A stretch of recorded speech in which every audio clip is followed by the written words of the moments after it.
जीव એટલે ગંગા સતી ધર્મ માતા આપણી બોલી સાહેબ ભારતની એક નારી શક્તિ બોલી છે। એ અભણ હતી, કોઈ ભણેલી નથી। અત્યારે ભણેલા ચેવું ભૂલી જશે ને અભણ કેવું યાદ રાખે સાહેબ। હે એ વખત ડોક્ટરોને કોઈ માપવાના પેલા થર્મોમીટર નહોતો સાહેબ, પણ ગંગા સતી કહળસિંહ બાપુ અને એમના હંગાથી આવેલા એમના એક વડારણ જે પાનબાઈ હતા।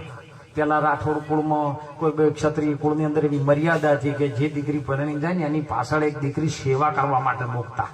એટલે પાનબાઈ સેવા કરવા માટે ગયેલા હતા અને ત્યાં જઈને એમ કીધું કે મારું બધું આપણે બેહી રહ, કોઈ કામ આપણે જાજુ છે ને તો આપણે શું કરીએ, ખાલી ખોટા શ્વાસા ખોવા, કોમના આવા છે ને આ બાજુ વાળા આવા છે ને આવું બધું કરવું, એના કરતી આપણે એમ કરો પરમાત્માનો કંઈક અભ્યાસ કરીએ।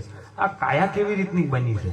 અને સાહેબ એ વખત માપવા બેહી માપી લીધું, તરત જ એને ખબર પડી ગઈ કે એક મિનિટની અંદર 16 કે 17 વખત આ શ્વાસ આવે છે, એક કલાકમાં 900 વખત શ્વાસ આવે છે, 10 કલાકમાં 12 કલાકમાં 10,800 વખત આવે છે અને 24 કલાકમાં 21,600 વખત આ શ્વાસ આવે છે ને જાય છે। અને તરત કહી દીધું વીજળીને ચમકારે, હે પાનભાઈ હવે મોતી પરોઈ લ્યો, નહીતર અચાનક અંધારા થાશી। જોત જોતામાં દિવસ વયા દાહી 21,600 ને આવીના કાળ ખાહે, કારણ કે જે શ્વાસ જાય છે ને પાછો આવતો એ કાળના મુખમાં જાય છે। એટલે સંતો કહે છે કે કાળના મુખમાં ન જવા દેવો હોય તો ગુરુ મહારાજ નું ભજન કરી લ્યો। ભજન શ્વાસથી થશે હો, દેહથી નહીં થાય। અને શ્વાસે જે ભજન કરશે તરી જાય। તો પછી ગંગા સતી ને પાનબાઈએ કીધું કે બાપુ આ તો વાત માં સાચી, પણ ઓમાં આ બધા શ્વાસ જોડીને મારે શું કરવું કે ઓમાં જોણવા જેવી વસ્તુ અજાણ છે પાનબાઈ, એ અધૂરાપણમાં નહીં સમજાય।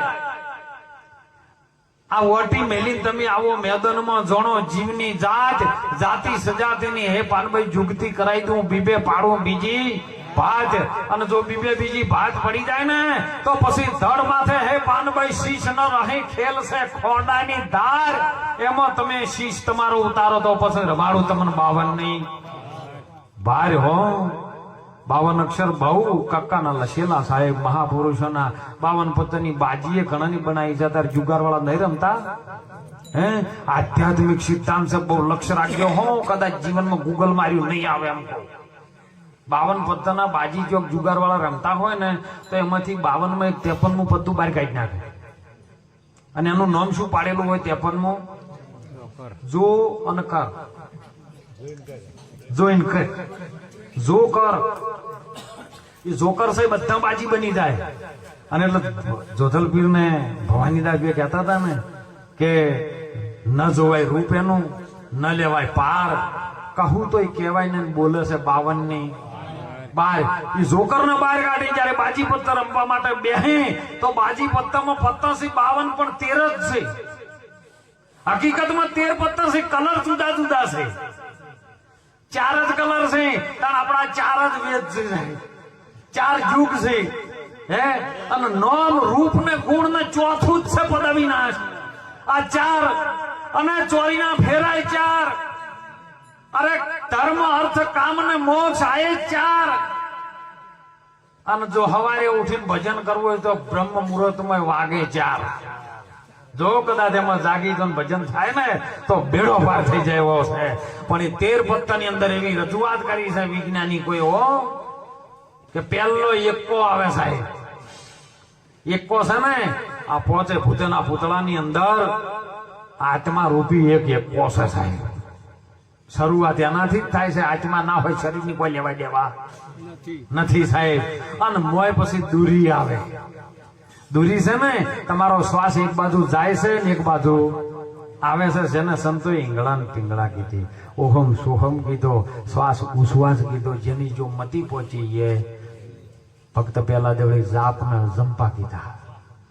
આ દૂરી છે ને એ દૂરીના 2 શ્વાસ છે, તીરી છે એ સંતો કે શું સદારામ બાપા જેવા ભજનમાં વાત કરી હો, ત્રિવેણી ના વાટે રે સુરતા જેની લહેરાને છે, સો મળી જાની સાથે રે અનુભવની વાત કે છે।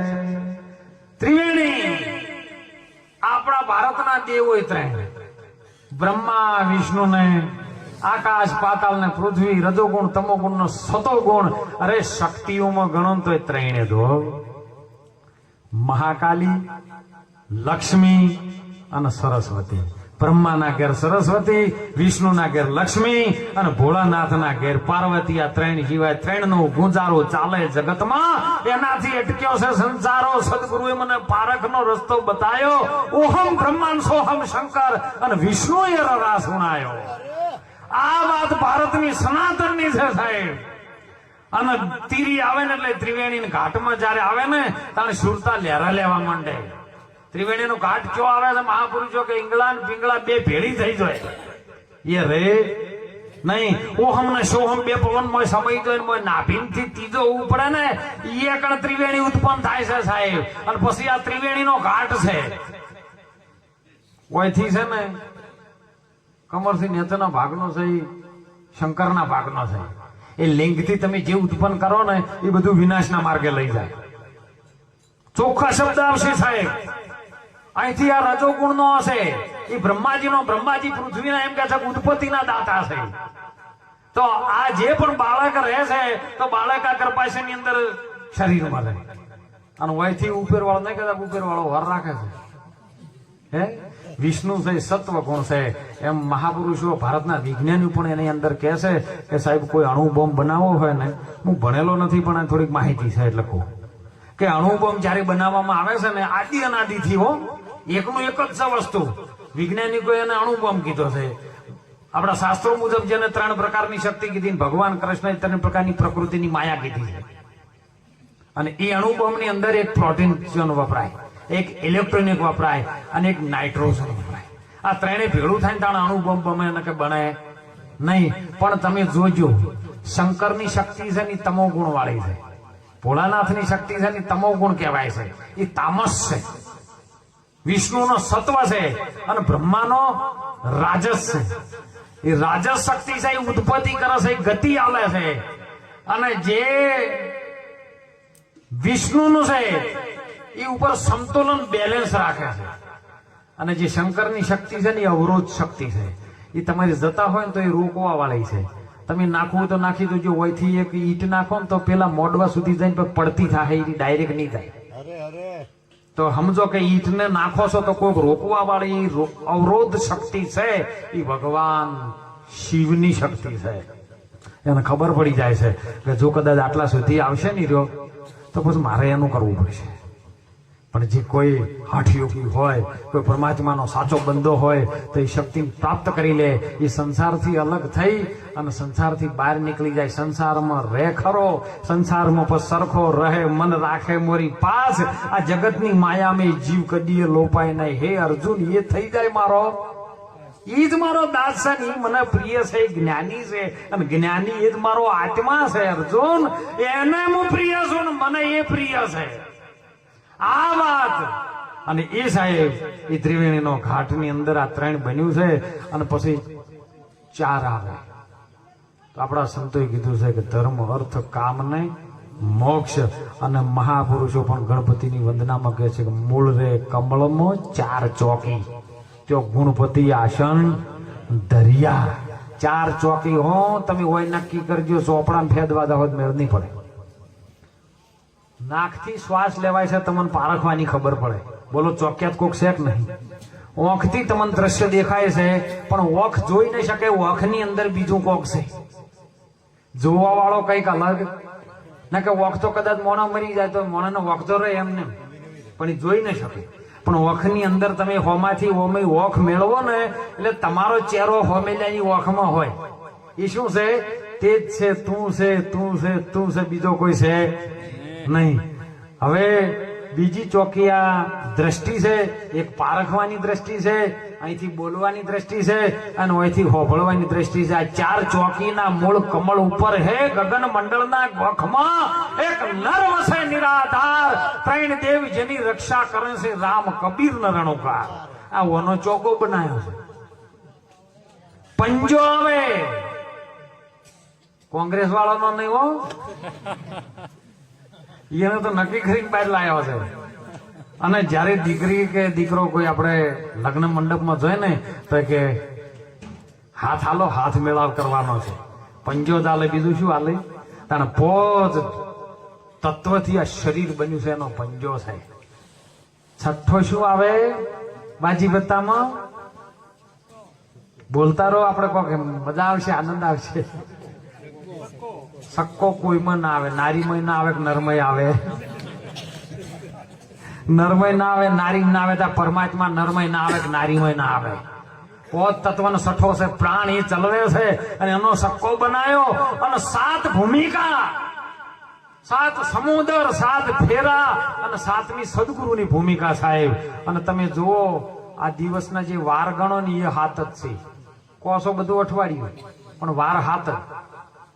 હવે 7મી ભૂમિકા સદગુરુની છે. એમાં 7 સમુદ્ર પણ કીધા છે. તો સમુદ્ર કોઈ દૂધનો છે, કોઈ પાણીનો છે, કોઈ લોહીનો છે, કોઈ સાહેબ બીજનો છે. એવા 7 સમુદ્ર એની અંદર ઉછાળા મારી જાય. એ 7નો સત્તો બનાવ્યો. પોચ તત્વન 3 છે ગુણ, રજોગુણ, તમો ગુણ ને સતો ગુણ. આ 8નો શરીરનો બન્યો છે. 8 એનો બનાવ્યો 8. હવે 8ના ઠાઠને ચલાવવા વાળું, એક ધરતી પર ઠેરાવવા વાળી 9 કુળ નાગ છે સાહેબ. નવ દરવાજા તારી નવી રે રમતના, એ દસમે મોલે વો દેખાય, સોહી મેરમાં મેરમ બોલે, અને આપો ત્યાં ગેવા ઘર જાય. ધણણ ધણણ એ પછી મોય જાલરી જ વાગે. આ 9 દરવાજા અને 9 કુળ નાગ. જો ધરતી 9 ખંડ કહો અને આ શરીરનો જન્મ જો જનેતા આલતી હોય ને તો સાહેબ 9 મહિના, બીજા કોઈ નહીં. 10મો ગુરુનો દ્વાર છે. જો ગુરુ કયો આવે છે? જો નાકામ હતો ને એ જ પાછો પાછળ આવે છે. પેલો એક હતો ને આત્મા, આત્મા જ તમારો ગુરુ.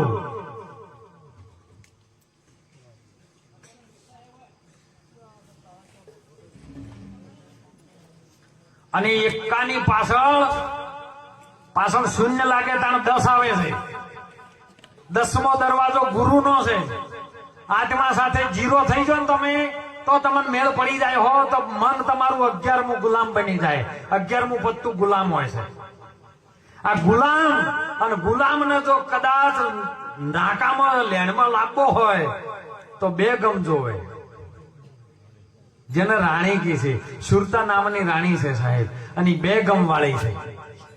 અગમની અને નિગમની 2 ગમ. એને પણ વિજ્ઞાની કોઈ કહે છે, રંબા વાળા કહે છે કે ભાઈ 2 ગમ. એ 2 ગમ અને 2 ગમની જેને ખબર પડે એ બાદશાહ થઈ જાય. અને એ બાદશાહ પછી સંત સમાગમ.